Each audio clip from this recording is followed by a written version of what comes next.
গড় করে মেঘ ডাকছিল। সেই বিকট শব্দে জঙ্গলের নিস্তব্ধতা যেন আরো গাঢ় হয়ে উঠছিল। আকাশ ভেঙে নামছিল অঝোর বৃষ্টি। তার মধ্যে পথের রেখা ঝাপসা হয়ে যাওয়ায় পথিক নিতাই বুঝতে পারল এই দুর্যোগে গন্তব্যে পৌঁছানো সম্ভব নয়। তাকে জঙ্গল পার হয়ে পাশের গ্রামে যেতে হবে। গ্রামের মানুষ তাকে আগেই সাবধান করে দিয়েছিল, সন্ধ্যার পর এই রাস্তা পেরোনো মানে বিপদ ডেকে আনা, বিশেষ করে ওই বাঁশঝাড়টার কাছে, যেখানে নাকি এক অভিশপ্ত আত্মা বহু বছর ধরে আটকে আছে। কিন্তু এত দূর আসার পর ফিরে যাওয়া সম্ভব ছিল না। এখন সে ক্লান্ত, তার পা যেন আর চলতে চাইছে না।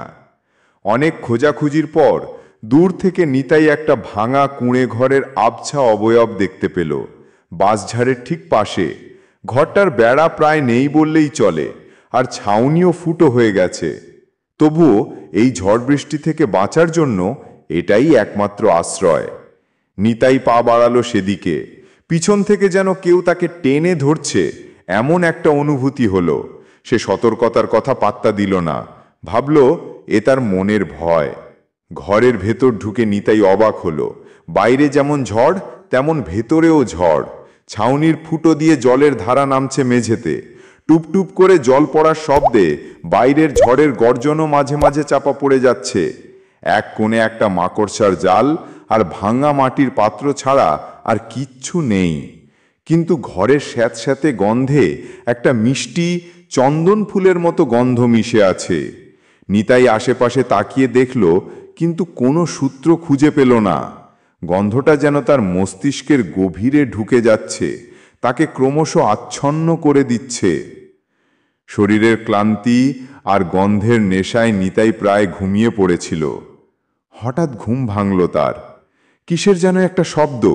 সে কান খাড়া করল। মনে হলো ভেতরের মেঝেতে কেউ যেন হাঁটছে। পা ফেলার শব্দটা তার বুকের ধুকপুকানির সঙ্গে তাল মিলিয়ে চলছে। নিতাই টর্চ জ্বালল, কিন্তু চারদিকে ছড়িয়ে থাকা ধুলোর ওপর কোথাও কোনো পায়ের থাপ দেখতে পেল না। শুধু ভাঙা ঘরের দেওয়াল ঘেঁষে কে যেন তার নাম ধরে ফিসফিস করে ডাকছে, নিতাই, বাইরে আয়, চল এবার বেরোই। নিতাইয়ের শরীর যেন অসাড় হয়ে আসছে, তার হাত পা অবশ।